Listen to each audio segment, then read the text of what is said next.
morning. I'm Chanel, and I just wanted to take a second to share a word with you. I wanted to encourage you and give you an equipping word of wisdom. For the Bible says that we are to equip the body for the work of the ministry. And so this morning, I just want to share with you a thought. As I got up this morning and I was spending time with the Lord and got my son off, the Lord said for me to turn to First Peter. So I turned to First Peter, and when I opened the Bible, it was already in chapter 5. And so this is what it said. Let me share it with you. It says, be content with who you are and don't put on airs. God's strong hand is on you and he'll promote you at the right time. Live carefree before God. He is most careful with you. As I sat there and I began to meditate on that word, the word that jumped out at me was the word contentment. I know a lot of times that we say things and, oh, I want to be content, but let's just take a second to see what content means.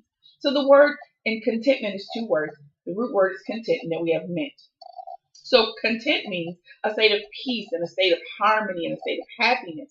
So that means, where I am right now and what's happening in my life, I am in harmony and peace with what's happening.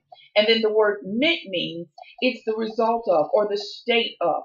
So contentment means I am in a state of harmony and peace and joy where I am. Now, let me talk about contentment a little deeper. When God created the heavens and the earth, he created it for us. So everything that you see was created for man. God wanted to make sure that we had everything that we needed. So man was created to live in a state of contentment. That was God's original design, is for us to have contentment.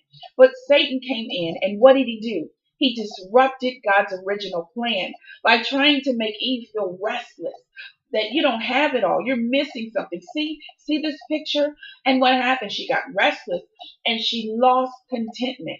And when she lost contentment, she began to desire something that God didn't want her to have. And so as I began to really think about that, I wanted to say that to you. Listen, going in life, whether you're in ministry or whether you're just an ordinary person, as we look at things on TV and we look at people, we begin to see what they have and we're like, oh my goodness, I want that. And so you're stressing out and you're overworking and you're doing all of these things because why? You're restless.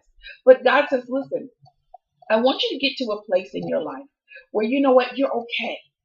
I'm not okay with what, the way things are, but I am okay with where I am in my life. I have peace. I have joy. My kids are in college. I have one left and we're spoiling them to life, And so it's you have to find the joy. I've released books and, I'm working on this and I'm working on that. And that has brought me fulfillment. Not that everything is perfect, but the way things are, I'm content with me. I'm content with the way I feel. I'm content with the way that I've grown. That's what brings you peace and harmony. As Paul says, listen, not that I have need of something, and I believe that is Philippians 4:11, but I've learned that however things are in my life, there I will find harmony, peace, and joy. Learn to be content. Learn to find contentment. Yeah, you may not have everything you want, but guess what? You have everything you need. I pray that you are equipped. I pray that you are encouraged. And no, we all have moments where it seems like, you know what, I could be doing better. And sometimes that's a nudge from God to say, hey, I want you to step out. But other times it could be just a little harassment from the enemy. Why? Because he wants you to get all restless so that you will not be content. All right, everybody be blessed. Bye-bye.